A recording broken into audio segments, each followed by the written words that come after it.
Shalom. கர்த்தருடைய பரிசுத்த நாமத்துக்கு மகிமை உண்டாவதாக. இன்றைக்கு என்னாகமத்தின் புஸ்தகம் 12ஆம் அதிகாரத்தை தியானிக்க போகிறோம். கர்த்தரை நோக்கி பார்ப்போம், கண்களை மூடி. பரிசுத்தமுள்ள பிதாவே, இன்றைக்கும் வார்த்தைக்கு சத்தியத்துக்கு கீழ்ப்படியக்கூடிய கிருபை நீர் எங்களுக்கு தந்தபடியால் நன்றி சொல்லுகிறோம். அடிமைகளை தாழ்த்தி அர்ப்பணிக்கிறோம். இந்த 12ஆம் அதிகாரம் என்னாகமத்தின் வாயிலாக நீர் எங்களுக்கு என்ன கற்றுக் கொடுக்கிறீரோ அத்தனையும் நாங்கள் கற்றுக்கொள்ளக்கூடிய கிருபை தாரும்பா. வார்த்தைகள் தான் எங்களை கட்டி எழுப்புகின்றன. ஒரு மாளிகையாய் வார்த்தைகள் எங்களை கட்டி எழுப்பி கொண்டிருக்கிறபடியால் நன்றி ராஜா. வார்த்தைகளுக்கு செவி கொடுத்து உமக்கு கட்டுப்பட்டு உன் வார்த்தைகளை படித்து உன் சித்தத்துக்கு செய்ய இதோ எங்களையும் எங்கள் குடும்பங்களையும் அர்ப்பணிக்கிறோம். எங்களை ஏற்றுக்கொள்ளும், வழிநடத்தும், நன்மையான காரியங்கள் செய்யும். இயேசுவின் நாமத்தில் ஜெபங்களை எடுக்கிறோம் நல்ல பிதாவே, ஆமென். நாம் அனைவரும் தயவுசெய்து உட்காரும் தேவ ஜனமே. என்னாகமத்தின் புஸ்தகம் 12ஆம் அதிகாரம் இன்றைய தியானம். கர்த்தர் உங்களை ஆசீர்வதிப்பாராக. என்னாகமத்தின் புஸ்தகம் 12ஆம் அதிகாரத்துக்கு ஒரு தலைப்பு கொடுப்பேன்.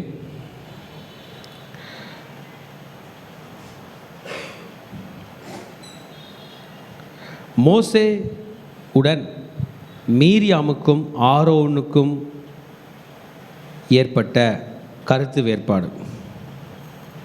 மோசேயோடு மீரியாமுக்கும் ஆரோனுக்கும் ஏற்பட்ட கருத்து வேறுபாடு. இந்த கருத்து வேறுபாடு என்கிற வார்த்தைக்கு ஆங்கிலத்தில் டிசென்ஷன் என்று சொல்கிறார்கள். அதாவது என்னென்னா, நீ சொல்கிறத நான் கேட்கணுமா? நீ எந்த வகையில் பெரிய ஆள்?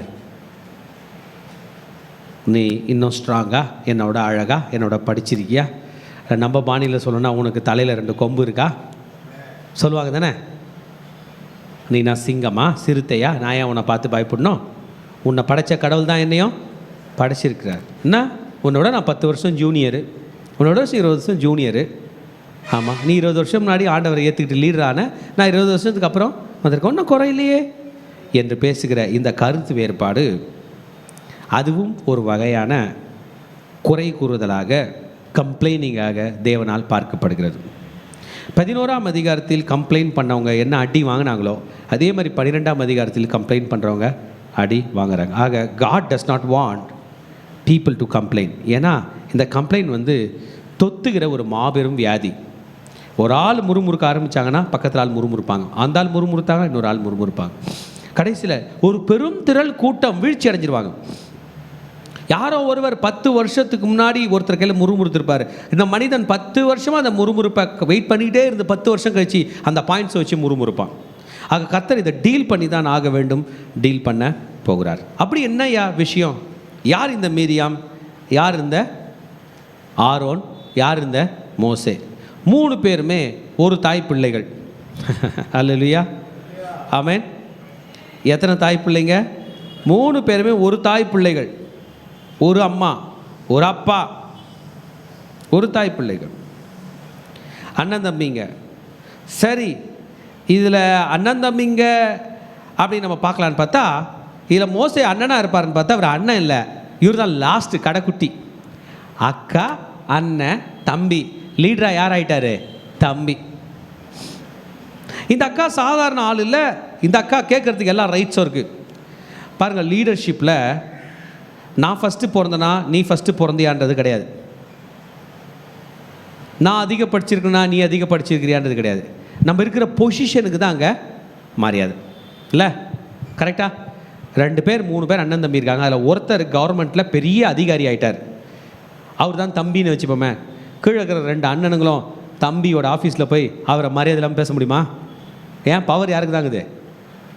அதே தானே ஊழியத்துலேயும். நீ வீட்டில் நான் போட்ட சாப்பாடு சாப்பிட்ட, உன்னை வீட்டில் நான் தூக்கி சுமந்தன்றதுக்காக நீ என்னை கம்மியாக பேச முடியாது. அப்போ என்ன ஆகும்னா, அதிகாரம் பாயும், சட்டம் பாயும். மீரியாம் பற்றி படிக்க போகிறோம். மீரியாம் மோசையோட அக்கா, ஆரோன் மோசையோட அண்ணன். பழைய ஏற்பாட்டு வேதம் மீரியாம ஒரு ப்ராஃபட்டஸாக சொல்லுகிறது. அவங்க ஒரு தீர்க்கதரிசி, பெண் தீர்க்கதரிசி. மீரியாம் அம்ராம் என்று சொல்லுகிற எகிப்திலிருந்து புறப்பட்ட, எகிப்தில் இருக்கிற ஒரு மாபெரும் தலைவன், லேவி கோத்திரத்தை சார்ந்த அம்ராம் என்கிற ஒரு தலைவன். அவனுடைய மனைவி பேர் ஜோக்கெபேட். அவர்கள் இருவருக்கும் மகளாய் பிறந்தவள். இவங்க யார்? மீரியாம். மீரியாம் அக்கா, ஆரோன் தம்பி, மோசஸ் சின்ன தம்பி. யாத்திராகமம் 2ஆம் அதிகாரம் 4ஆம் வசனத்தை நம்ம பார்த்தோம் என்றால், தன் சகோதரன் ஆகிய மோசே சிறு பிள்ளையாக இருக்கும்பொழுது, குழந்தையாக இருக்கும்போது, ஆண் பிள்ளைகள் வளரக்கூடாது, ஆண் பிள்ளைகள் பிறக்கவே கூடாது, பிறந்தால் கொலை செய்யப்பட வேண்டும், அப்படி என்றால் நைல் நதியில் தூக்கி போட்டு விட வேண்டும் என்று பார்வோன் உத்தரவிட, அருமையான நாணல் பெட்டி செய்து அந்த குழந்தையை இந்த யோக்கபாத் என்று சொல்லுகிற அம்மா நாணல் பெட்டியில் வச்சு நைல் நதியில் விட்டுட்ட பிறகு, ஐயோ என் தம்பி தண்ணியில் அடிச்சுட்டு போகிறானேன்னு கூடவே போயிட்டு தம்பியை காப்பாற்றி விட்டது இந்த மீரியாம் அக்கா. அந்த சாப்டரை கொஞ்சம் நம்ம படிச்சிடுவோம், நம்ம கொஞ்சம் த்ரில்லிங்காக இருக்கும். 2ஆம் அதிகாரத்துக்கு வந்துடலாம். 4ஆம் வசனத்திலிருந்து வருகிறது மோசேயினுடைய பிறப்பு எல்லாம். லேவியின் குமாரத்தியில் ஒருவன் லேவியின் குமாரத்தியில் ஒருத்தியை விவாகம் பண்ணினால், அந்த ஸ்திரீ கர்ப்பவதியாகி ஒரு ஆண் பிள்ளையை பெற்று அது அழகுள்ளது என்று கண்டு அதை 3 மாதம் ஒளித்து வைத்திருந்தால். 2ஆம் அதிகாரம் 2ஆம் வசனம் யாத்திரையாக படிக்கிறேன். எத்தனை மாதம் ஒளிச்சு வச்சிருக்கா? 3 months. அவள் அதை அப்புறம் ஒளித்து வைக்கக்கூடாமல் ஒரு நாணல் பெட்டி எடுத்து அதற்கு பிசினும் கீழும் பூசி அதிலே பிள்ளையை வளர்த்தி நதியோரமாய் நாணலுக்குள்ளே வைத்தாள். அம்மா வச்சுட்டாங்க. அதற்கு என்ன சம்பவிக்கும் என்பதை அறியும்படி அதன் தமக்கை தூரத்தில் நின்று கொண்டிருந்தாள்.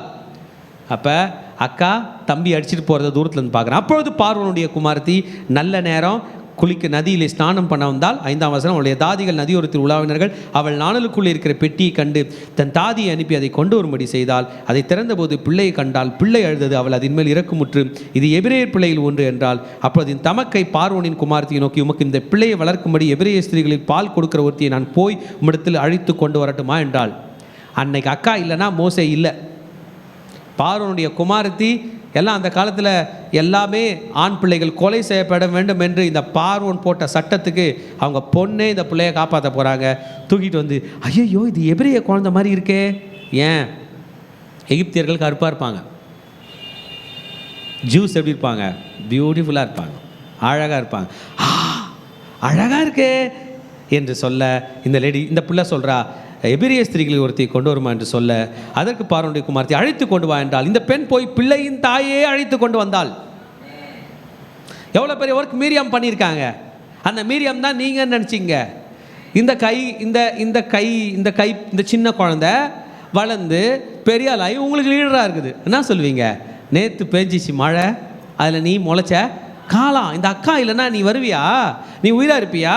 இன்னைக்கு நீ பெரிய பாஸ்ட் ஆகிட்டீன்னா, பெரிய ஊழியக்கார ஆகிட்டீன்னா, தீர்க்கதரிசி ஆகிட்டீன்னா, கிட்டவா முட்டி போடுன்னு சொல்லுவாங்க. சொல்லலான்னு நினைக்கிறேன். ஆனால் பப்ளிக்காக அவரோட பொசிஷனுக்கு அச்சுறுத்தலாக பேசக்கூடாது. அது இம்மெச்சூரிட்டியை குடிக்குது. யார் இம்மெச்சூராக, யார் முதிர்ச்சி இல்லாமல் இருக்காங்களோ அவங்க என்ன திரும்ப பண்ணுவாங்க? பெரிய பெரிய லீடர்ஸோட வீக்னஸை சொல்லுவாங்க. அவர் யார் தெரியுமா? எந்த ஊர் தெரியுமா? அவங்க எங்கே சாப்பிட்டாங்க தெரியுமா? நாங்கள் தான் போட்டோம் அப்படின்னு சொல்லுவாங்க. அது இம்மெச்சூரிட்டி. ஹல்லேலூயா. பார்வோனின் குமாரத்தி அவளை நோக்கி, நீ இந்த பிள்ளையை எடுத்துக்கொண்டு போய் அதை எனக்காக வளர்த்திரு, நானும் உனக்கு சம்பளம் கொடுக்குறேன் என்றால். அந்த ஸ்திரீ பிள்ளையை எடுத்துக்கொண்டு போய் அதை வளர்த்தாள். இந்த ஒரு அக்கா நின்ன ஒர்க்கு தான் இந்த பிள்ளை தப்பிக்குது. இந்த அக்கா பேர் தான் என்ன பேர் சொல்லுங்க? மீரியாம்.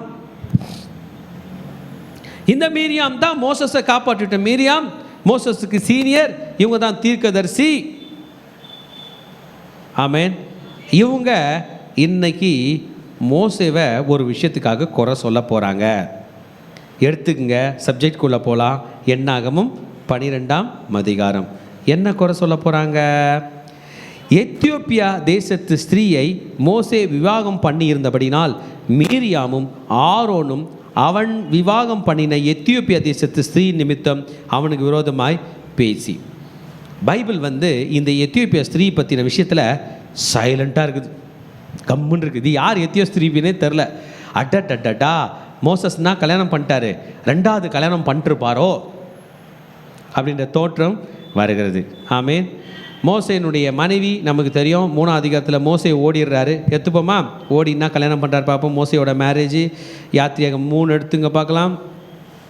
மோசே மீதியான் தேசத்து ஆசரனாக தன் மாமனாகிய எத்ரோவின் ஆடுகளை மேய்த்து கொண்டிருந்தான். 2ஆம் அதிகாரம் கடைசி வசனம் படித்தோம்னா அவங்க ஒய்ஃப் பேரெல்லாம் வந்துடும். படிப்போமா? கடைசி வசனம்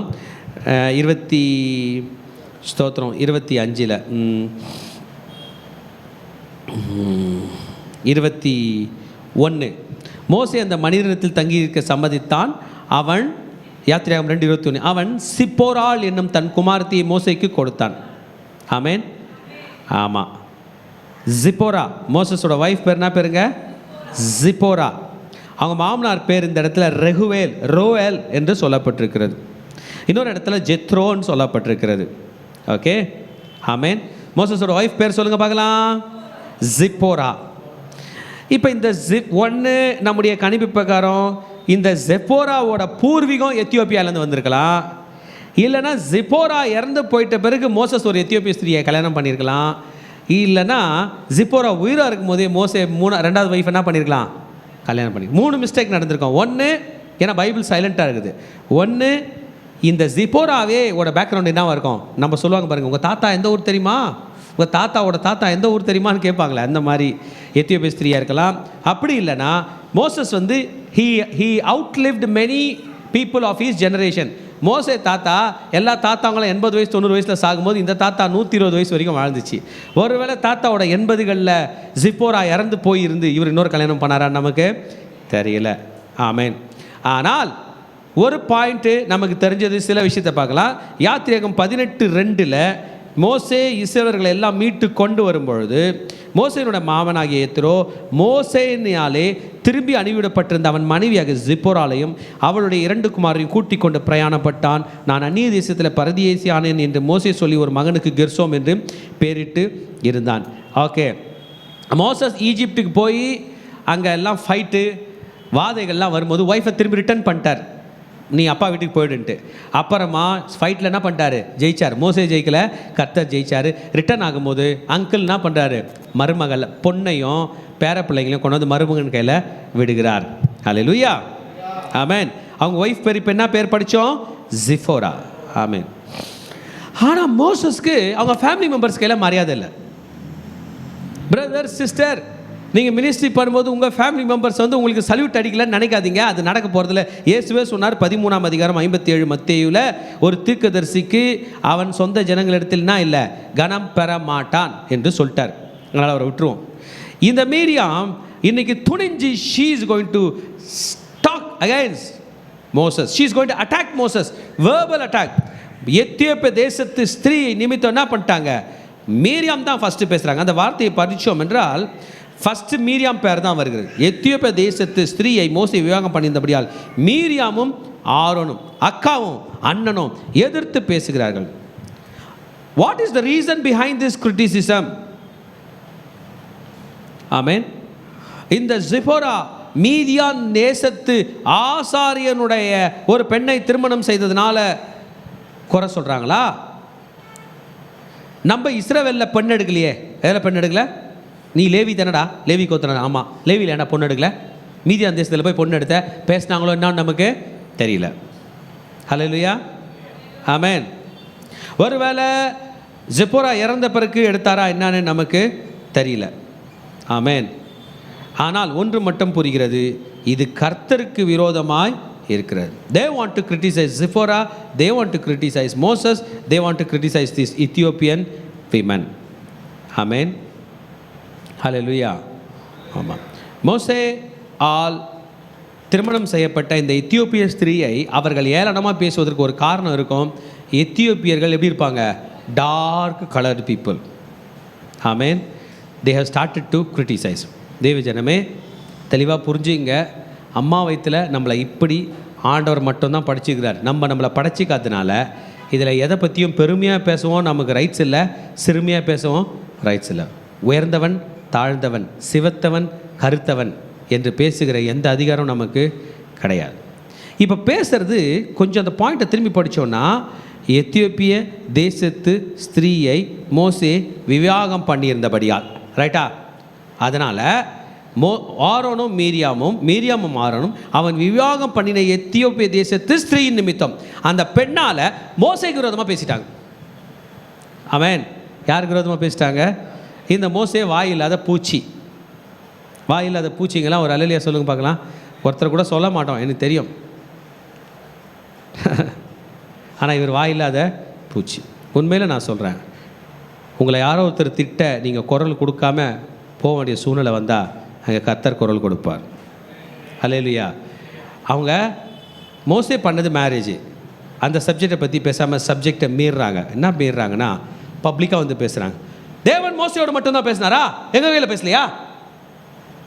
வா, யார் கையில் பேசலையா? Has the Lord indeed spoken only through Moses?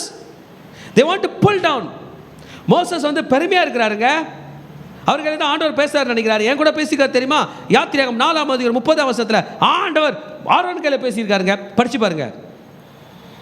யாத்திராகமம் 12:1 ஆரோன் கையில் பேசியிருக்காருங்க. யாத்திராகமம் 15:20-21 மீரியாம் மேலே பரிசுத்தாவினர் இறங்கினாருங்க. நான் பேசுனேங்க, நான் தாங்க மீரியாம்.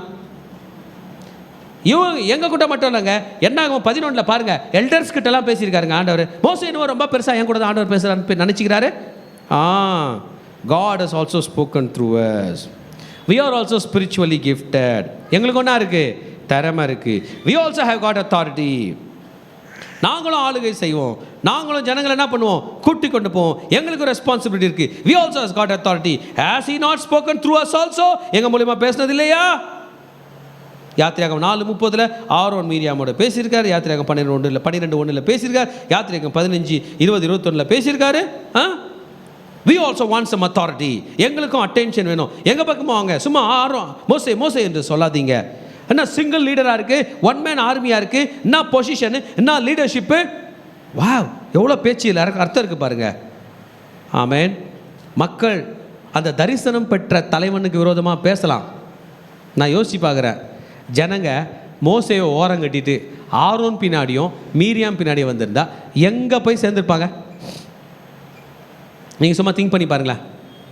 எங்கே போக முடியுமா? முடியாது. தரிசனம் யார் கையில் இருக்கோ அவரை பின்பற்றணுங்க. நீங்கள் வரவங்க போகிறவங்க பின்னாடி பின்பற்றிங்கன்னா அவங்க வீட்டுக்கு போக வேண்டியதான், கடத்தருக்கு போக வேண்டியதான், மார்க்கெட்டுக்கு போக வேண்டியதான், உலகத்துக்கு போக வேண்டியதான். ஆனால் இன்றைக்கி சத்ரு வஞ்சிக்கிறான் ஜனங்களை. யார் கையில் தரிசனம் இருக்கோ அந்த லீடர்ஸை விட்டு பிரிச்சிருவான் நம்மளை. அதுக்கப்புறம் நம்ம நினைப்போம் நம்ம பெரிய ஆள் ஆகணும். நம்ம எங்கிறது ஆகுறது? நமக்கு தான் வழியே இல்லையே. we don't have the vision. ஆமேன். தரிசனம் இல்லைன்னா நம்ம முன்னேற முடியாது. ஹல்லேலூயா. போல்டாக பேசின அவங்க போல்டாக கர்த்தருக்கு விரோதமாகவும் பேசிவிட்டாங்க. அந்த லார்ட் ஹர்ட் இட். அந்த Lord hurt the accusation of Moses and Miriam. மீரியாமும் மோசேவும் பண்ண அக்யூசேஷனை ஆண்டவர் என்ன பண்ணார்? கேட்டார். ஹல்லேலூயா.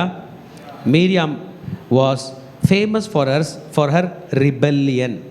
இந்த அதிகாரத்தில் அவங்க என்ன பேர் வாங்கிட்டாங்க? முரட்டாட்டம் பிடிச்ச அக்கா. யாத்திராகமம் துவக்கத்திலே ஒரு தீர்க்கதரிசியாக கிண்ணற எடுத்து பாடல் பாடின அந்த மீரியாம் இன்றைக்கு முரட்டாட்டம் பிடிக்கிறவர்களாக மாறியிருக்கிறாங்க. ஆமேன். மீரியாம் த ப்ராஃபட்ஸ் என்று சொல்லி அவங்களுடைய வேதம், யூதர்களுடைய வேதமாகிய தல்முதில் போடப்பட்டிருக்கிறது. ஆமேன். டோராவில் த ப்ராஃபட்ஸ் என்று போடப்பட்டிருக்கிறது, தல்முதில் போடப்பட்டிருக்கிறது. 7 பெண் தீர்க்கதரிசிகளில் முதன்மையானவள் மீரியாம் என்று சொல்லப்பட்டு இருக்கிறது. அவங்களுடைய பேருக்கு அர்த்தம் சீ ஆஃப் பிட்டர்னஸ், கசப்பின் கடல். ஆமேன். இன்னொரு இடத்துல போடப்படுறது விஷ் ஃபார் எ சைல்டு, ஒரு குழந்தை வேண்டும் என்று ஏங்குகிறதுக்கு அர்த்தமாக இருக்கிறது. மீரியாம் என்பது தான் மேரி என்கிற பெயர்னுடைய பழைய பழைய பழைய ஃபார்ம். பழைய ஃபார்மில் மீரியாம், அதுதான் மரியம் ஆகி அந்த மரியம் தான் ஆகுது மேரி ஆச்சு. மீரியம்னா ஆச்சு மரியம், மரியம் தான் ஆச்சு மரியாள் ஆச்சு. ஹல்லேலூயா. ஆமென். இந்த மீரியாம் கர்த்தருக்கு விரோதமாக மட்டுமல்ல மோசேக்கு விரோதமாக பேசுகிறதை நாம் பார்க்கிறோம். தன் சகோதரனுக்கு உதவி செய்யும்படியாக வந்த மீரியாமுக்கு மோசேக்கு விரோதமாக செயல்படுகிறதை நாம் பார்க்கிறோம். இந்த மீரியாம், இந்த மோசே, ஆரோன்லாம் ஒரு தாயுடைய பிள்ளைகள் என்று 1 நாளாகமம் 6:3 படிக்கிறோம். உபாகம் 24 9 கர்த்தர் மீரியாமுக்கு என்ன செய்தார் என்பதை மோசே நினைவு கூறுகிறார். யாத்திராகமம் 2 தன் அண்ணனை, தன் சகோதரனை காப்பாற்றும்படியாக மீரியாம் அங்கே போகிறாள். மீகா தீர்க்கதரிசி பின்னாடி காலத்தில் 6 சொல்கிறார், கர்த்தர் இஸ்ரவேலர்களை மீட்கும்படிக்கு மோசையை மாத்திரமல்ல, மோசைக்கு சப்போர்ட் பண்ணும்படியாக மோசையோட ஃபேமிலி அனுப்பினார். அந்த ஃபேமிலியில் ஆரோனும் மீரியாமும் அடக்கம் என்று சொல்லப்பட்டிருக்கிறது. என்னாகமம் 20 12 குறை கூறுகிற மீரியாம் என்னாகமம் 20 ஜீன் வனாந்திரத்திலே மரித்து போகிறாள். She is no more. Amen. Hallelujah. ஆமாம். 20th சாப்டரில் என்ன பண்ணுறாங்க? இறந்துட போகிறாங்க. 12வது சாப்டரில் பேசுகிறாங்க. இந்த மீரியாமோட பழசை நம்ம படித்தோன்னா யாத்திரையாகமம் 15:20 சொல்லப்பட்டிருக்கிறது. அவங்க தம்பூரு எடுத்து பாடல் பாடி கர்த்தருடைய நாமத்தை மையப்படுத்தினாங்களாம். ஆமென். கர்த்தருக்கு புது பாட்டு பாடினாங்களாம். 15ஆம் அதிகாரம் ஃபுல்லாகவே ஆண்டவருக்காக பாடி எப்படி கர்த்தர் அவர்களை எல்லாம் வீழ்த்தினார், எகிப்தியரை வீழ்த்தினார் என்று இந்த மீரியாம் பாடினாங்க. இந்த மீரியாமோட வாயில் தான் இந்த பெரிய குழப்பமும் உண்டாயிற்று. மோசேக்கு விரோதமாக பேசினாங்க. மீரியாம் கூட டீம் சேர்ந்த இன்னொருத்தர் பேர் என்ன பேர்? ஆரோன். மோசேவை ஊழியத்துக்கு அழைத்த தேவன், உன் அண்ணனாகிய ஆரோனும் வருவான், அவனையும் சேர்த்துக்கொள் என்று கர்த்தர் அனுப்பினது நம்ம எல்லாருக்கும் தெரியும். ஹல்லேலூயா. தெரியுமா தெரியாதா? Aaron also was called by God. ஆரோனை தேவன் அழைத்தார் மோசேக்கு உதவி செய்யும்படியாக. ஆமென். விசுவாசத்தில் ஒரு மனிதன் புறப்பட்டு போகும்போது அவிசுவாசம் அவனை மேற்கொள்ளும் போது உடன் வந்து உதவி செய்கிறவனுக்கு எடுத்துக்காட்டாக ஆரோன் அங்கே இருக்கிறான். He is one of the heroes of faith. ஆமென். ஆமாம். மோசேனுடைய விசுவாசம் மேலோங்கி வருவதற்கு அவன் ஒரு காரணமாக இருந்தான். ஆனால் மறந்து விடாதீர்கள், ஒரு நாளும் அவன் மோசேக்கு மேலே போவது இல்லை. ஆரோன் மோசேனுடைய மூத்த அண்ணன் என்று சொல்லப்படுகிறது. யாத்திரையாகமம் 4ஆம் அதிகாரம் 10ஆம் வசனத்திலே மோசே சொல்லுகிறார், நான் திக்குவாயும் மந்தனாவும் உள்ளவன் என்று சொல்லுகிறார். அதற்கு கர்த்தர் அவங்க அண்ணனை பற்றி பேசுகிறார். படிப்போமா? 4ஆம் அதிகாரம் 10ஆம் வசனம். மோசே ஆண்டவர் ஊழியத்துக்கு அழைக்கிறது இது சொல்கிறார். அப்பொழுது மோசே கர்த்தரை நோக்கி, ஆண்டவர், இதுக்கு முன்னாவது தேவர் உமது அடியானதை பேசினதற்கு முன்னாவது பின்னாவது நான் வாக்கு வல்லவன் அல்ல, நான் திக்குவாயும் மந்தனாவும் உள்ளவன் என்றான். அப்பொழுது கர்த்தர் அவனை நோக்கி, மனுஷனுக்கு வாயை உண்டாக்கினவர் யார்? ஊமையனையும் செவிடனையும் பார்வையுள்ளனையும் குருடனையும் உண்டாக்கினவர் யார்? கர்த்தராகிய நான் அல்லவா என்ற 11ஆம் வசனத்தில் பேசி 12ஆம் வசனத்தில் நான் வாயோடு இருந்து நீ பேசுவது உனக்கு போதிப்பேன் என்று சொன்னார். 13ஆம் வசனத்தில் ஆண்டவரே யாரையாவது அனுப்புங்க சித்தமுன்னார்களா என்று சொல்ல 14ஆம் வசனத்தில் ஆண்டவர் கோபமாகி சொன்னார், லேவியனாகிய ஆரோன் உன் சகோதரன் அல்லவா? அவன் நன்றாய் பேசுகிறவன் என்று அறிவேன். அவன் உன்னை சந்திக்க புறப்பட்டு வருகிறான். உன்னை காணும்போது அவன் இருதயம் மகிழும். உங்கள் அண்ணன் அனுப்புறேன்டா, அவன் வந்து என்ன பண்ணுவான்? ஹாப்பி ஆகிடுவான், உன் கூட வருவான், உன் கூட ஊழியம் செய்வான். அவன் யார்? லேவியன் என்று ஆண்டவர் சொல்கிறார். அவனை கூப்பிடும் போதே ஆண்டவர் சொல்கிறாரு, Levite, you are going to do ministry. யாத்திரையாகமம் 17ஆம் அதிகாரத்தில் ஆரோன் மோசேக்கு உதவி செய்கிறது தெரிகிறது. யாத்திரையாகமம் 28ஆம் அதிகாரத்திலே ஆரோன் லேவியர்களில் பிரதான பிரீஸ்ட், ஆசாரியனாகிறது நமக்கு தெரிகிறது. ஹல்லேலூயா. படிப்படியாக உயர்றாங்க. இந்த ஆரோனுடைய இந்த குணம் தான் நமக்கு புரியவில்லை. 12ஆம் அதிகாரம் 2ஆம் வசனத்தில் ஆரோனுக்குள்ள இன்செக்யூரிட்டி இருந்துச்சான்னு தெரில. தன்னுடைய தலைவன், ஆனால் வயதில் இளையவன் மோசேக்கு விரோதமாக முறுமுறுக்கிறான். ஆமென். இந்த ஆரோனை பற்றி ஒன்று நம்ம மறந்துடக்கூடாது. யாத்திரையாகமம் 32ஆம் அதிகாரத்தில் முழு இஸ்ரவேலரே பொன் கண்ணுக்குட்டிக்கு வணங்குவதற்கு பொன் கன்றுக்குட்டியை செய்தவன் யார் தான்? ஆரோன். வித்தவுட் ஹெசிடேஷன், எந்த ஜனங்களையும் தடுக்காமல் அவங்க சொன்னதை கேட்டு பொன் கண்ணுக்குட்டி செய்து, இதோ உங்களை எகிப்தில் நடத்தி கொண்டு வந்த தேவர்கள் இவைகள் தான் என்று சொன்னான். ஆனாலும் கர்த்தரும் மன்னிச்சிட்டாரு, மோசேயும் மன்னிச்சிட்டார். இந்த ஆரோனோட லீடர்ஷிப்பை மக்கள் ஏற்றுக்கொள்ளாத போது என்னாகும்? 17ஆம் அதிகாரத்தில் ஆரோனுடைய கோலை துளிர்க்க செய்து அவனை நான் ஏற்றுக்கொள்கிறேன் என்று கர்த்தர் ஏற்றுக்கொண்டது நம் அனைவருக்கும் தெரியும். ஹல்லேலூயா. கர்த்தர் நம்மை ஊழியத்துக்கு அழைத்திருக்கும் போது ஜனங்க நிறைய பேர் ஏற்றுக்க மாட்டாங்க. அவரா பாஸ்டரு, இவங்களா லீடரு, நீ இந்த ஜெபக்குழுவா, இவரா அப்படின்னு கேட்பாங்க. கரெக்டு தான். மக்கள் நம்ம ஏற்றுக்கொள்ளாமல் போகட்டும், கர்த்தர் நம்ம ஏற்றுக்கொண்டால் போதும். ஆரோனுடைய கோல் துளிர்த்தது போல என் செய்தி கேட்டுக்கொண்டிருக்கிற மகனே மகளே, நீ செய்கிற ஊழியத்தை கர்த்தர் பெருகும்படி செய்வார். உன்னுடைய முயற்சிகளுக்கு கர்த்தர் பலன் தருவார். God is going to establish things through you. God is going to do miraculous things through you. God is going to make you to stand as a greatest testimony. உன்னை பெரிய சாட்சியாக கர்த்தர் மாற்றப் போகிறார். God will lift your head in the midst of all the people. புறஜாதி மக்களுக்கு முன்பதாக உன் தலைகளை கர்த்தர் என்ன பண்ணுவார்? உயர்த்துவார். ஹல்லேலூயா. இந்த ஆரோனை ஆண்டவர் நியூ டெஸ்ட்மெண்ட்லேயும் ஆசீர்வதிச்சாராம். லூக்கா 1ஆம் அதிகாரம் 5ஆம் வசனத்தில் படித்தோம்னா, ஆரோனுடைய குமாரத்திகள் ஒருத்தியாக இருந்த எலிசபெத் வயத்தில் தான் யோவான் ஸ்நானகன் பிறந்தாராம். ஆமென். ஹல்லேலூயா. ஒரு சின்ன ரகசியம் உங்களுக்கு சொல்லிடுறேன், கவனிங்க. யோம் கிப்பூர் பண்டிகை அப்போ ஒரு வயது ஆட்டுக்குட்டியை பலி செலுத்துவாங்க. பஸ்கா பண்டிகை அப்போ என்ன பண்ணுவாங்க? ஒரு வயது ஆட்டுக்குட்டியை பலி செலுத்துவாங்க. அந்த அந்த பஸ்கா பண்டிகை அப்போ அந்த ஒரு வயது ஆட்டுக்குட்டியை அவங்க பலி செலுத்தி அந்த ரத்தத்தை எடுத்து தெளிக்கிறாங்களே, அந்த அந்த ஒரு வயது ஆட்டுக்குட்டியை ஸ்க்ரீன் செக் ஃபுல்லாகவே பக்காவாக செக் பண்ணி ரிலீஸ் பண்ணுறது ஆசாரனுடைய வேலை. அவர் அப்ரூவ் பண்ணார்னா தான் என்ன பண்ணோம், அது பலி செலுத்தணும். ஆமேன், அல்லேலூயா. நமக்கு தெரியும், யோவான் ஸ்நானகன் சொன்னார், இதோ உலகத்தின் பாவத்தை சுமந்து தீர்க்கிற தேவ ஆட்டுக்குட்டி. ஹை ப்ரீஸ்ட் அவர். பார்க்க போனால் உண்மையில் ப்ரீஸ்ட் யார் தான் வரணும், யோவான் ஸ்நானகன் தான் வரணும். நேச்சுரலாக ரியலாக யாரோட புள்ள அவர், ஆரோனோட வழியில் பிறந்துக்கிறார். இந்த அண்ணா காய்பா அண்ணான்னு கேட்காதீங்க, அவங்க பாலிடிக்ஸில் உள்ள நுழைஞ்சி பதவி டேக் ஓவர் பண்ணிட்டாங்க.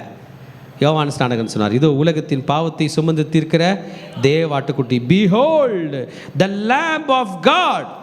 ஆமென். உலகத்தின் பாவத்தை சுமந்து தீர்க்கிற தேவ ஆட்டுக்குட்டி இவர்தான் என்று சொன்னான். ஹல்லேலூயா. யோவான் 1:29 சொல்லுகிறார், அடுத்த நாள் யோவான் இயேசு தம்மிடத்தில் வருகிறதை கண்டு, இதோ உலகத்தின் பாவத்தை சுமந்து தீர்க்கிற தேவாட்டுக்குட்டி என்றான். ஹல்லேலூயா. இந்த ஆரோனோட வம்சம் எவ்வளோ தூரம் வருது பாருங்க. ஆமென். ஆமாம், இந்த ஆரோன் தான் முழு இஸ்ரவேலை ஆசீர்வதிக்க ஆசீர்வாதம் பெற்றவர். நம்ம என்னாகும் 6:22 படிப்போம்.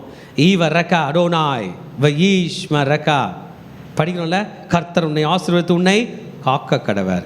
இந்த ஆரோன் தான், இத்தனை ஆசீர்வாதத்தை பெற்ற ஆரோன் தான் லீடர்ஷிப்புக்கு விரோதமாக முறுமுறுத்தார். என் செய்தியை கேட்டுக்கொண்டிருக்கிற மகனே மகளே, லீடர்ஷிப்புக்கு விரோதமாய் முறுமுறுக்கிறதே உங்களை லீடராக மாற்றாது. உங்களுடைய பதவிக்கு நீங்கள் நினைக்கிறீங்க நீங்கள் யாருக்கு விரோதமாக பேசுகிறீங்க, உங்கள் பதவிக்கு பறி போகணும், உங்கள் பதவி பறி போகும். நம்ம இன்றைக்கி தெரிந்து கொள்ள வேண்டும், நாம் கர்த்தர் பார்வையில் என்ன பண்ணக்கூடாது, முறுமுறுக்க கூடாது. இப்போ கர்த்தர் மோசேக்காக டிஃபெண்ட் பண்ண போகிறார். இவ்வளோ நேரம் இன்ட்ரோடக்ஷன் ஓடி இருக்குது.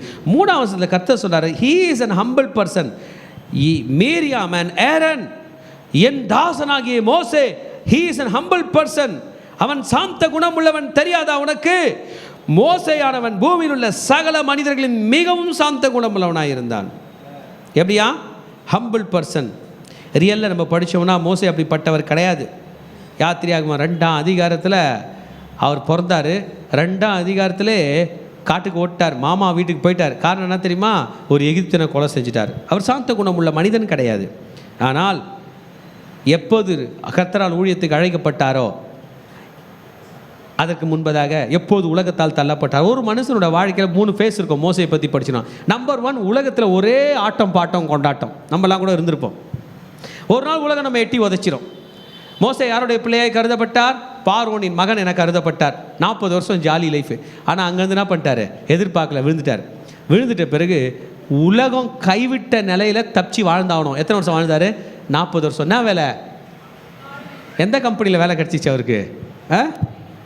வரும் அவரோட ப்ரொஃபைல், அவர் என்னம்மா கரிக்குலம் விட்டே, அவரோட ரெஸ்யூமி ஊரில் உள்ள எல்லா கம்பெனிக்கும் போச்சு. ஒருத்தர் அவர் எடுக்க மாட்டேன்ட்டாங்க. அப்பப்போ நீ எகிப்துலேருந்து டெர்மினேட் பண்ணப்பட்டிருக்கேன். லாஸ்ட்டில் என்ன வேலை தான் கிடச்சிச்சு?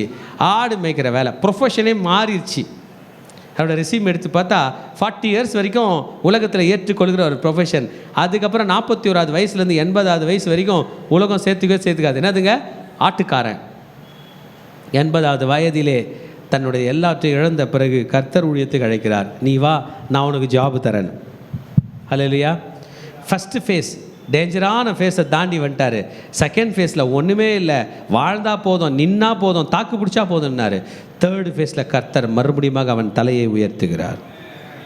ஹல்லேலூயா. He was not a humblest person on earth when he started his life. But I tell you, when he stopped his life, when he was doing his final race, he got this credit.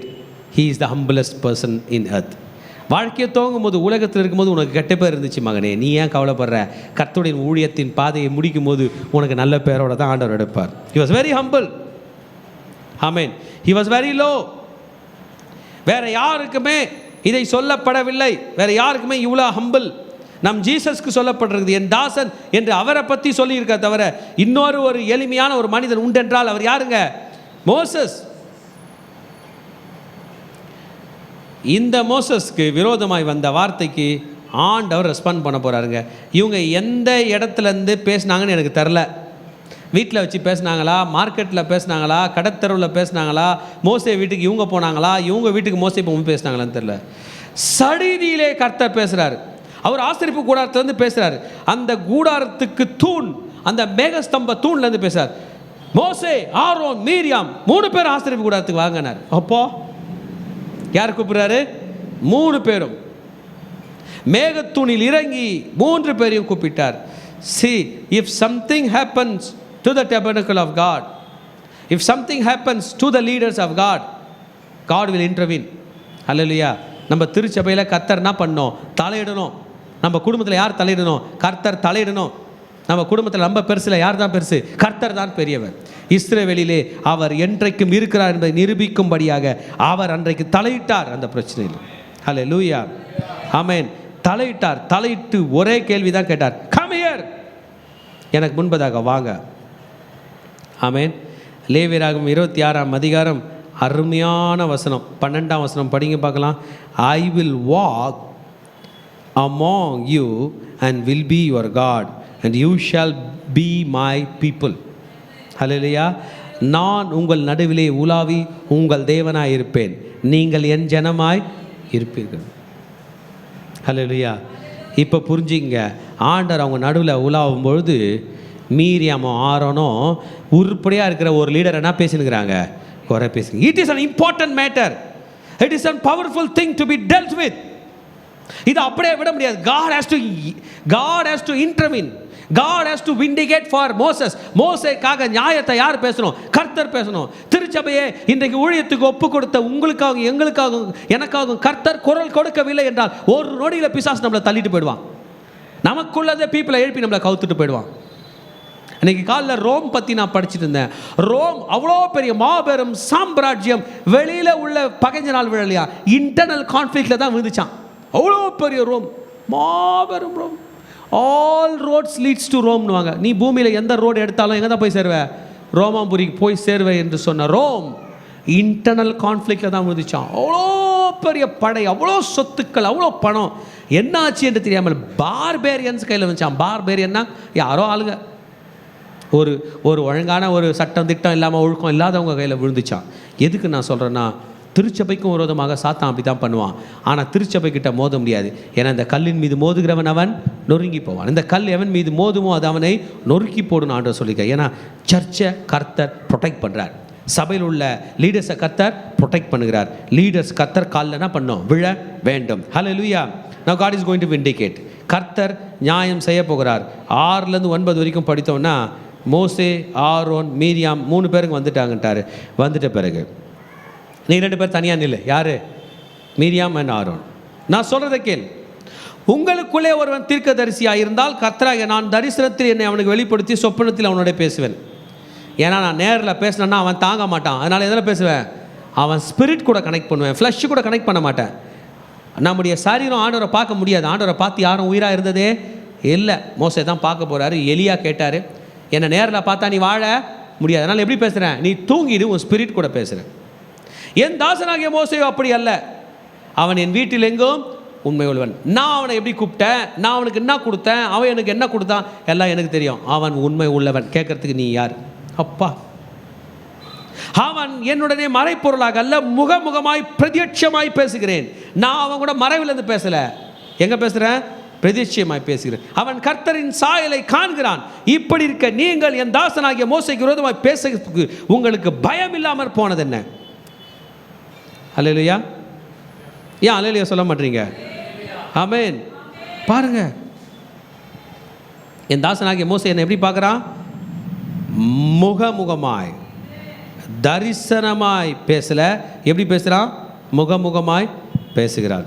நம்ம எல்லாருக்கும் தெரியும், புதிய ஏற்பாட்டில் மோசே திரும்பி வந்து இயேசுவோட முகமுகமாக பேசினார். மத்தேயு 17:1-8, மார்க் 9:2-8, லூக்கா 9:23-28-36 வரைக்கும்லாம் படித்தோம்னா எப்படி பேசுகிறாங்க? Mount of transfiguration. Hallelujah, amen. What is the message?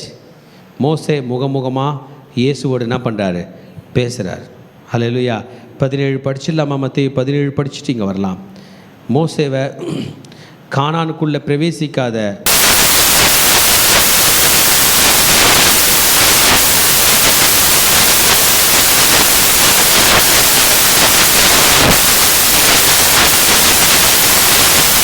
வாசித்தது. அவர் வஸ்திரம் வெளிச்சத்தை போல வெண்மையாயிற்று. அப்பொழுது மோசேயும் எலியாவும் அவருடைய பேசுகிறவர்களாக காணப்பட்டார்கள். God spoke with Moses. Jesus spoke with Moses. என் தாசனாகிய மோசே கூட நான் முகமுகமாய் பேசுகிறேன். அவன் உண்மை உள்ளவன். நீங்கள் அவனுக்கு விரோதமாய் பேசினது என்ன? கர்த்தருடைய கோபம் அவருக்கு மேல் மூண்டது. ஆமேன். மேகம் கூடாரத்தை விட்டு நீங்கி போயிட்டு கர்த்தர் போயிட்டார். ஆண்டவர் திட்டிட்டு போயிட்டார். அடுத்த செகண்டே மீரியாம் பார்த்தா வெண்மை போன்ற குஷ்டரோகி ஆனாள். நான் ஆயிட்டா உடம்புனா ஆயிடுச்சு, வெள்ளை கலரில் ஆயிடுச்சு. அதை பார்க்கும்போது ஆரோன் கத்துறான். ஆரோன் என்ன பண்ணுறான்? கண்டுபிடிச்சிட்டான். Aaron is going to cry. இது என்ன ஆயிடுச்சு? ஆமேன். கர்த்தர் முறுமுறுக்கிற ஜனங்களுக்கு தண்டனை கொடுக்குறத பார்க்கும்போது நமக்கு பயமாக இருக்கிறது. தேவ ஜனமே, நம்ம ஏன் கேர்ஃபுல்லாக நம்முடைய வேர்ட்ஸை டீல் பண்ணக்கூடாது? ஜீசஸ் இந்த பூமியில் இருக்கும்போது சொன்னார், மனுஷர் பேசும் வீணான வார்த்தைக்கு கடைசி நாளில் கணக்கு ஒப்புவிக்க வேண்டும். நீ என்ன பேசுனியோ ஆடியோ மெசேஜ் என்ன பண்ணுறேன், நான் ரெக்கார்ட் பண்ணிடுறேன். இப்போல்லாம் ஃபோன் கால் வரும்போது மெசேஜ் என்ன பண்ணிடலாம், ரெக்கார்ட் பண்ணிடலாம். நம்மளை அனுப்பும் போதே ரெக்கார்டரை போட்டு அனுப்பிட்டார். நான் என்ன நினச்சேன்னா, ஆண்டவர் என்னை பற்றி ரெக்கார்டு வேற எங்கேயோ பண்ணுறாருன்னு நினச்சேன். இல்லை, ரெக்கார்டரே நான் தான். நான் என்ன பேசுனேன்னு எனக்குள்ளே ஓடுது. ஒரு நாள் நான் தூங்கிட்டனாலும் அந்த ரெக்கார்டர் எனக்குள்ளே எடுத்துக்கலாம். மெமரி கார்டே நான் தாங்க. நானும் நினச்சேன் என்னை யாரும் மெமரி பண்ணல. இல்லைப்பா, நீ தான் மெமரி கார்டு. உனக்குள்ள உள்ள மெமரியிலே ரெக்கார்ட் ஆயிடுச்சு. நீ மண்ணோட மண்ணு போனாலும் உள்ளேருந்து எடுத்து என்ன பண்ணுவார், ப்ளே பண்ணுவார். ஒரு சிடி பிளேயர் போல். அந்த காலத்தில் சிடி பிளேயர், கெசட் பிளேயர்லாம் இருக்கும். கரண்ட் போயிடுச்சுன்னா அப்படியே நின்றோம். கரண்ட் வந்ததும் எங்கே விட்டோமோ அங்கேருந்து ப்ளே ஆகும். பார்த்துக்கிறீங்களா? கரெக்ட் தானே? கரெக்டாக விட்ட இடத்துலேருந்து ப்ளே ஆகும். அப்படி தான் நம்ம. வேறு எங்கேயும் ரெக்கார்டு இல்லை, எனக்குள்ளே ரெக்கார்ட் ஆகுது.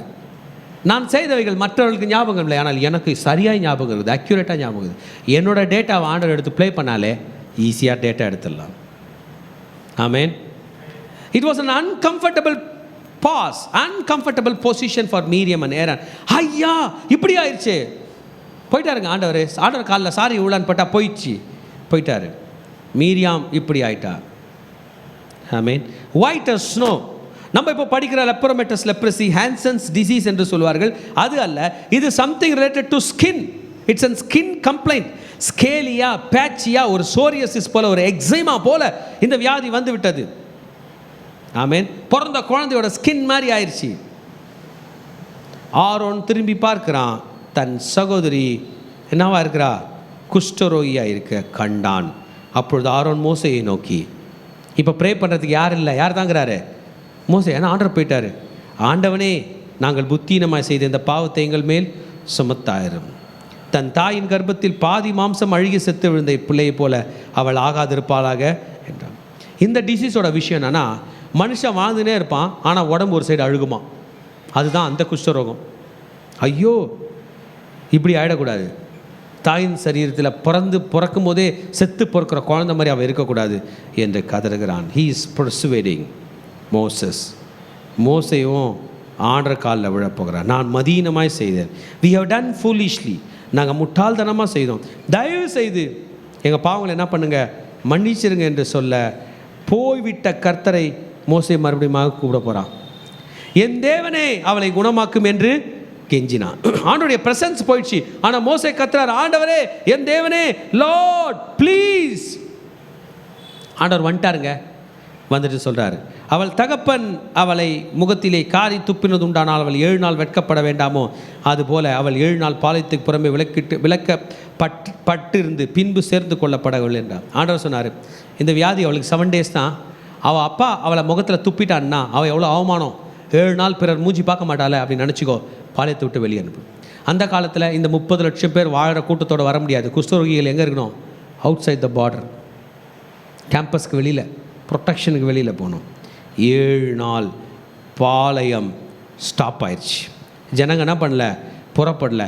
ஏன்னா யார் ஃபேமிலியில் இஷ்யூ, இது லீடர் ஃபேமிலியில் இஷ்யூ, மோசே ஃபேமிலியில் இஷ்யூ. ஆமீன். 7 நாள் கழித்து தான் அவள் செத்து கொள்ளப்படுகிறாள். என் செய்தி கேட்டுக்கொண்டிருக்கிற மகனே, மகளே, நம்ம எல்லாருக்கும் ஒரு பயம் இருக்குது. நம்ம பாட்டு தொடர்ந்து முறுமுறுத்து பேசிகிட்டே இருந்தோம்னா ஒருவேளை நம்மளால் ஊழியம் தடப்படுமோ, நம்மளால் மற்றவங்களோட ப்ரொஃபஷன் பாதிக்கப்படுமோ, நம்மளால் இன்றைக்கி நடக்கிறது தள்ளி போகிறதுக்கு 7 நாள் ஆகுமோ, அதுக்கு காரணம் நம்போன்னு எல்லாருக்கும் தெரியுமோன்ற ஒரு பயம் இருக்குது. இன்றைக்கி நம்ம 2 முடிவு எடுக்கலாம். ஒன்று, ஆண்டவருக்கு விரோதமாக முறுமுறுக்க மாட்டேன், என் லீடர்ஸுக்கு விரோதமாக முறுமுறுக்க மாட்டேன். முறுமுறுப்பு என் வழி அல்ல, மாறாக ஒரு வழி இருக்கிறது. சோர்ந்து போகாமல் எப்பொழுதும் ஜெபம் பண்ணுங்கள். தாவீது ராஜா சொன்னார், சங்கீதம் 34:1, கர்த்தரை நான் எக்காலத்திலும் ஸ்தோத்திரிப்பேன். 2 வழியில் பண்ணலாம். ஒன்று, நமக்கு வர பிரச்சனைக்கு உங்களை துன்பப்படுத்துகிறவர்களுக்காக ஜெபம் பண்ணுங்கள், உங்களை துன்பப்படுத்துகிறவர்களுக்காக ஜெபம் பண்ணுங்கள் என்று சொன்னாரே இயேசு.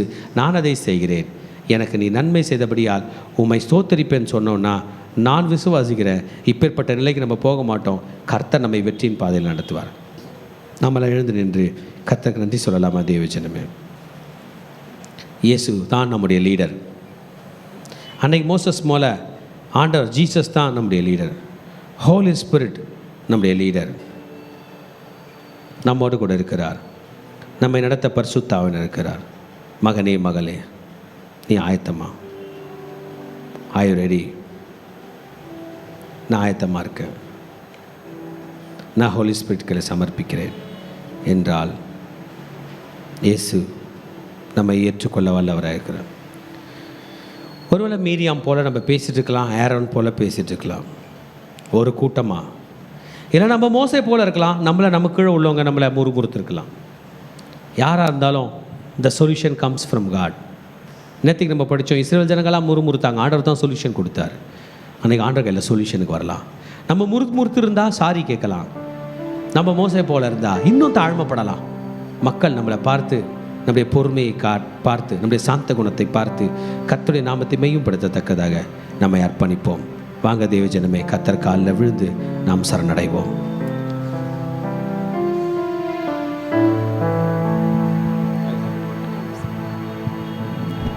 இன்று நம்மளை நாம் விட்டு ஆதாரப்படுகிறோம். நாம் எத்தனை முறை கர்த்தருக்கு விரோதமாக செய்திருக்கிறோம்? நாம் எத்தனை முறை ஊழியக்காரனுக்கு விரோதமாக பேசியிருக்கலாம், சபைக்கு விரோதமாக பேசியிருக்கலாம், தேவனுடைய ராஜ்யத்துக்கு விரோதமாக பேசியிருக்கலாம்.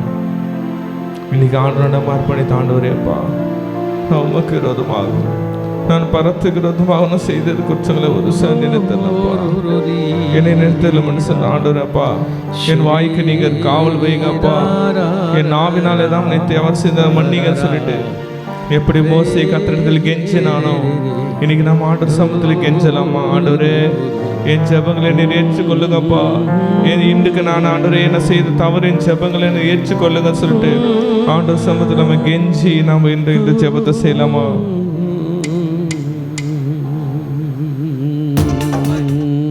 நாம் ஒருவேளை இன்னைக்கு நம்ம கெஞ்சி இருந்தால் கர்த்தர் நம்ம ஒரு எப்படி மீரியாமுக்கு இறங்கினாரோ, நமக்கும் தேவன் இறங்க சித்தமுள்ளவராக இருக்கிறார். ஆண்டவர் நம்ம வாய்க்கு ஆண்டவரப்பா, என்னை நீ ஒரு விஷயம் மன்னிங்க, நான் ஆண்டு சமத்து கேட்கலாமா?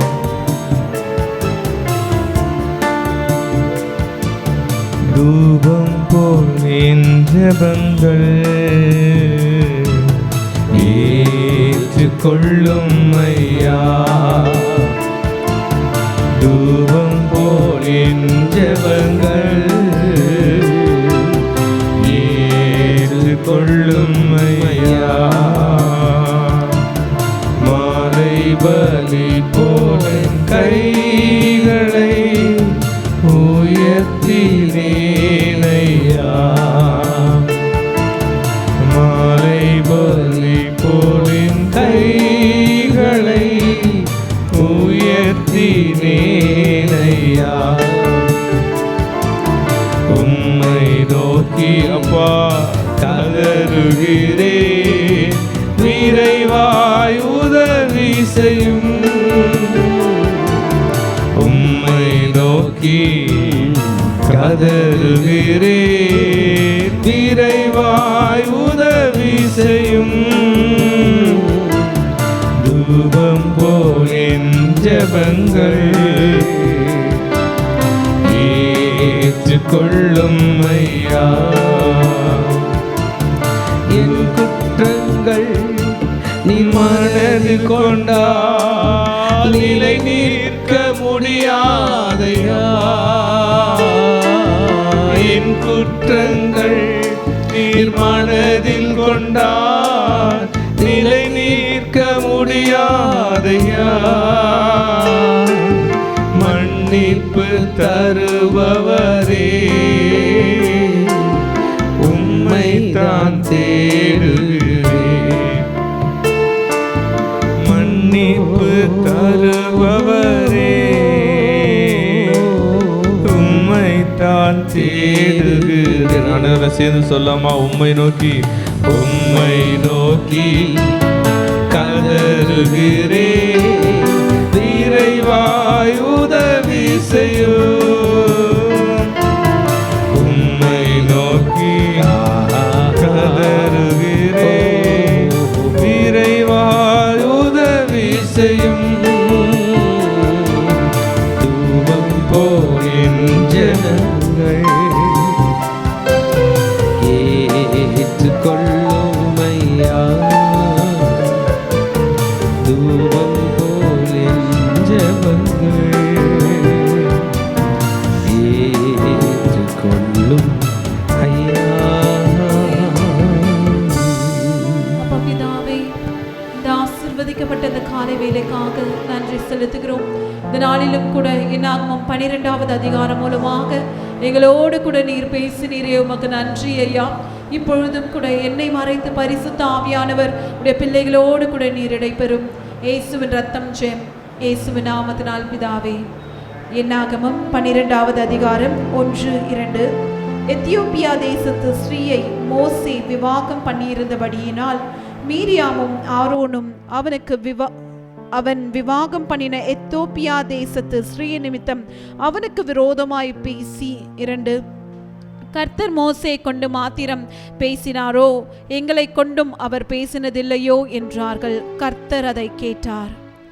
இந்த வசனத்துல நம்ம பார்க்கிறோம், மீரியாமும் ஆரோனும் மோசேக்கு விரோதமாய் அவதூறான பேச்சுகளை அவர்கள் பேசுகிறார்கள். இந்த நாளிலும் கூட அதனுடைய விளைவை நாம் பார்த்தோம். மீரியாம் எப்படி மோசேக்கு விரோதமாய் பேசினது நிமித்தம் அவள் குஷ்டரோகத்தை அந்த விளைவின் பலனாய் பெற்றாள் என்பதை நாம் பார்த்தோம். இந்த நாளில் இந்த வசனம் நமக்கு என்ன கற்றுக் கொடுக்குது என்றால், ஆண்டவர் நியமித்த நம்மளுடைய அதிகாரிகளுக்கு, நம்மளுக்கு மேலே இருக்கிற நம்மளுடைய ஆவிக்குரிய பெற்றோராக இருக்கட்டும், இல்லை நம்மளுடைய ஜெபக்குழு தலைவர்களாக இருக்கட்டும், அவர்களுக்கு விரோதமாய் நாம் பேசக்கூடாது என்பதை இந்த வசனங்கள் நமக்கு கற்றுக் கொடுத்து கொண்டிருக்கிறது. கர்த்தர் தாமே அவர் எல்லா அதிகாரத்தையும் அவர் எல்லாவற்றையும் அவர் கொடுக்கிறார். சகல அதிகாரமும் அவருடைய கரத்தில் இருக்கிறது. அவருக்கு சித்தமானவரை அவர் நியமிக்கிறார். இங்க நம்ம பார்க்கிறோம், மீரியாம் மோசேக்கு விரோதமாய் பேசினது நிமித்தம் அவள் அதனுடைய பலனை அவள் பெற்றுக்கொள்கிறாள். இந்த காரியம் பார்த்தீங்கன்னா அங்க இருக்கிற அத்தனை ஜனங்களுக்கும் தெரிய வருது. மீரியாம் குஷ்டரோகம் வந்தது. இது மாத்திரமல்ல, 7 நாட்கள் அந்த பாளையம் புறப்படாதபடிக்கு அங்கேயே தங்கியிற்று. அதோடைய விளைவுகளை நம்ம பார்க்கிறோம். இந்த நாளிலும் கூட நம்மை நாமே நம்ம உய்த்து ஆராய்ந்து பார்ப்போமா? ஒருவேளை மீரியாமை போல இப்படிப்பட்ட காரியங்கள் நமக்குள் இருக்கிறதா? நம்ம ஒருவேளை நமக்கு மேலே இருக்கிற நம்மளுடைய அதிகாரத்தில் இருக்கிறவங்களை நம்ம குறை பேசிக்கொண்டு, அவதூறான வார்த்தைகளை நாம் பேசிக்கொண்டு அவர்களுக்கு விரோதமாய் நாம் பேசுகிறோமா? இல்லை நம்மளுடைய உறவு, நம்மளுடைய மேல் அதிகாரத்தில் இருக்கிறவங்களோடு, நம்மளுடைய ஆவிக்குரிய பெற்றோர்களாக இருக்கட்டும், இல்லை நம்மளுடைய ஜெபக்குழு தலைவர்களாக கூட இருக்கட்டும், அவர்களோடு கூட நம் நல்மனம் பொருந்துகிறோமா என்பதை கர்த்தர் இந்த நாளில் பார்க்கிறார். ஒருவேளை நம்ம நம்மளுடைய ஜெபக்குழு தலைவர்களை குறை பேசிக்கொண்டு, நம்மளுடைய போதகர்களை நம்ம குறை பேசிக்கொண்டு நம்ம மீரியாமை போல இருந்தோம் என்றால், இந்த நாளில் கர்த்தர் நம்மை பார்த்து சொல்லுகிறார், நாம் அவருடைய சமூகத்தில் மனம் திரும்ப வேண்டும் என்பதை கர்த்தர் சொல்லுகிறார். இந்த நாளிலும் கூட நம்மை நாமே அப்படியே அர்ப்பணிப்போமா? ஒருவேளை இந்த மீரியாமுக்குள்ள காணப்படுகிற அந்த காரியம் நமக்குள்ள இருந்துச்சுன்னா இந்த நேரத்துல நம்மை நாமே அப்படியே ஆண்டவர்கிட்ட நம்ம அர்ப்பணிப்போம். ஆண்டவரே, இதுவரைக்கும் நாங்க குறை சொல்லுகிறவர்களாய் எங்களுக்கு மேல நீங்க நியமித்த எங்களுடைய ஆவிக்குரிய பெற்றோர்களை நாங்கள் ஒருவேளை நாங்கள் குறையாய் பேசியிருந்தோம்னா, எங்க ஜெபக்குழு தலைவர்களை விரோதமாய் நாங்கள் போயிருந்தோம் என்றால் எங்களை ஒரு விசையாக நீங்க மன்னிங்கப்பா. அப்பா, இப்படிப்பட்ட காரியங்கள் எங்களுக்குள்ள இல்லாதபடிக்கு எங்களிடத்துல இருந்து எடுத்து போடுங்கன்னு நம்மை நாமே அப்படியே அர்ப்பணிப்போம். தேவ ஆவியானவர் நம் மீது கிருபையாய் இருப்பாராக. நம்மை மன்னித்து இப்பொழுதே மீண்டுமாக நம்மளுடைய ஆவிக்குரிய பெற்றோர்களிடத்திலும் நம்மளுடைய ஜெபக்குழு தலைவர்களிடத்திலும் நம் மேல் இருக்கிற அதிகாரிகளிடத்திலும் நல்மனம் பொருந்த கர்த்தர் இப்பொழுது கிருபை தருவாராக. நம்மை நாமே அர்ப்பணிப்போம். முடிந்தவர்கள் நாம் முன்பாக வந்து நம்மை நாமே விட்டு கொடுப்போமா.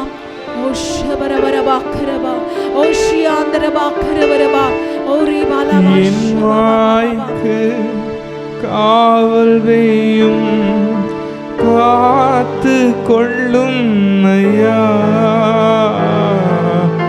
என் வாய்க்கு அப்பா காவல் வேயும் காத்து கொள்ளும் ஐயா. தீயன எதையுமே நாடவிடாதேயும்,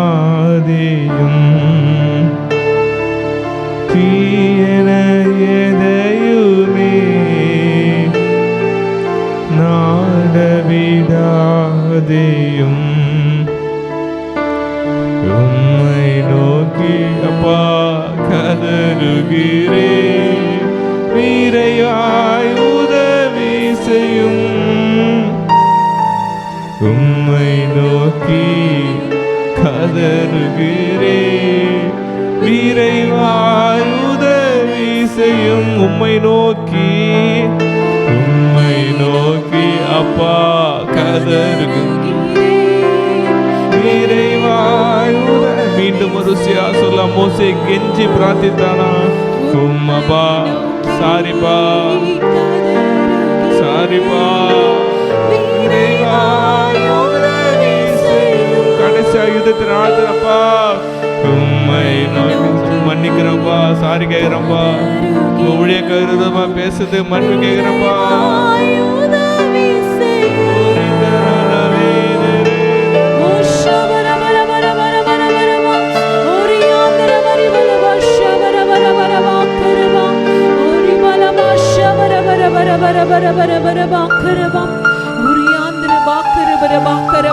இந்த வேலையில கூட எங்களை நாங்களே அர்ப்பணிக்கிறோம்ப்பா. இது வரைக்கும் ஆண்டவரே அப்பா, நீ நியமித்த ஊழியக்காரர்களுக்கு விரோதமாகவும் ஆவிக்குரிய பெற்றோர்களுக்கு விரோதமாகவும் ஜெபக்குழு தலைவர்களுக்கு விரோதமாகவும் எங்களுக்கு மேலே இருந்த அப்பா எங்களுக்கு தலைவர்களுக்கு விரோதமாகவும் நாங்க பேசுற வார்த்தைகளை ஒரு விசையாக மன்னிங்கப்பா.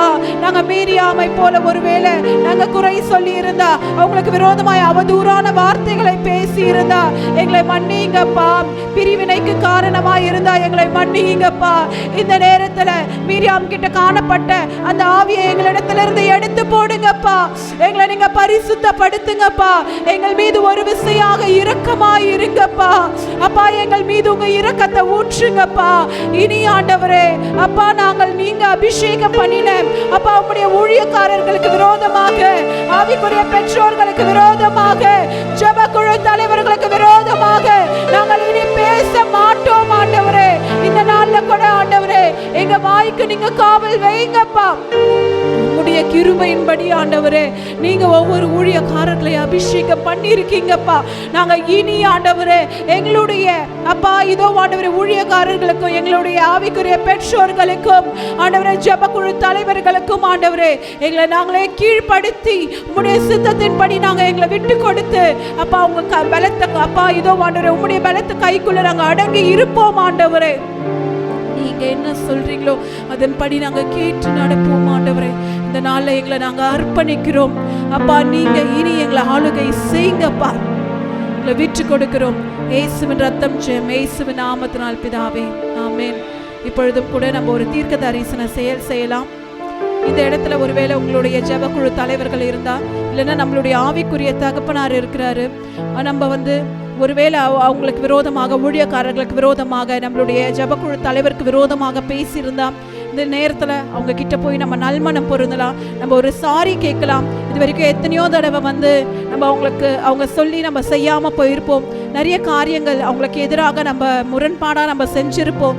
இந்த நாளில் நம்ம மன்னிப்பு கேட்கலாம். ஒருவேளை இந்த நாளில் உங்களுடைய ஜெபக்குழு தலைவர்கள் வரலன்னா கூட நீங்கள் வந்து ஒரு கால் பண்ணியோ இல்லை மெசேஜ் பண்ணியோ நீங்கள் அவங்க கிட்ட பேசி நீங்கள் நல்மனம் பொருந்துங்க. கர்த்தர் உங்களை ஆசீர்வதிப்பாராக. ஷாலோம். இன்றைக்கி நமக்கு முழுவதுமாக நேரம் இருக்கிறது. இன்றைக்கி வீட்டுக்கு போகும்போது ஒரு முடிவோடு நம்ம போகிறோம். ஆண்டவரே, என் வாழ்நாளில் இதற்கு பிறகு எந்த ஒரு அபிஷேகம் பண்ணப்பட்டும் என் நாவு விரோதமாக பேசக்கூடாதப்பா. அது நேராக அல்ல, மறைமுகமாக அல்ல, குழுவாக என் நண்பர்கள் பேசினாலும் கூட நம்முடைய நாவுக்கு இன்றைக்கி நம்ம ஒரு உடன்படிக்கை பண்ணுறோம். கர்த்தாவே, இனிமேல் என் வாழ்நாளில் தகப்பனே ஒரு அபிஷேகம் பண்ணனுக்கு விரோதமாக என் நாவை திறக்காது என்று இன்றைக்கி நம்ம ஒரு உடன்படிக்கை பண்ணலாமா? இது நமக்கு ஆண்டவர் இடைப்பட்ட நேரம். நம்ம அநேக முறை பேசியிருப்போம், அநேக முறை சாரி கேட்டு போகலாம். ஆனால் இன்றைக்கி ஒரு தீர்மானத்தோடு நம்ம வீட்டுக்கு போகிறோம். கர்த்தாவே, எல்லோரும் முடிந்தவர் நம்ம வாய் மேலே கை வச்சுக்கலாமா? நம்ம மனசுலேருந்தே கர்த்தராண்ட நம்ம உடன்படிக்கை பண்ணலாம். ஆண்டவரே, இது வரைக்கும் உங்கள் ஊழியக்காருக்கு விரோதமாகும், நான் சபைக்கு விரோதமாகும், ஒரு சில ஜெபக்குழு வீரர்களுக்கு விரோதமாக நான் பேசியிருக்கேன்ப்பா. உண்மையான தப்பு தான் ஆண்டவரேப்பா. இன்றைக்கு என் வாய்க்கு நான் காவல் வைக்கிறேன். இனிமேல் தகப்பனே, என் வாய்க்கு நீர் இனிமேல் ஒருபோதும் உன்னை ஊழியக்கிற பேசாதபடி என் வாய்க்கு காவல். இன்னும் ஒரு நிமிஷம் நம்ம வாய் மேலே கைகள் வைத்து அமைதியாக நம்ம தேவனோட உடன்படிக்கை பண்ணலாமா? இது நமக்கு ஆண்டவருக்கு இடைப்பட்ட நேரம்.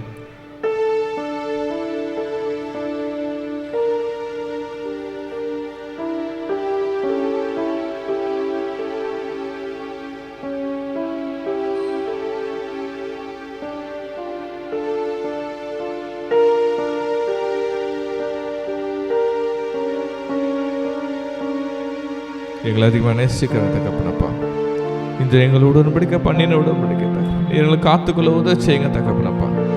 ஒருபோதும் ஊழியக்காரருக்கு அபிஷேகம் என் வாயை திறக்காதபடிக்கு என் நாவை நான் காத்துக்கொள்கிறேன் தகப்பனப்பா. என்னோட நாவை நீர் காத்துக்கொள்ளுங்க தகப்பனே.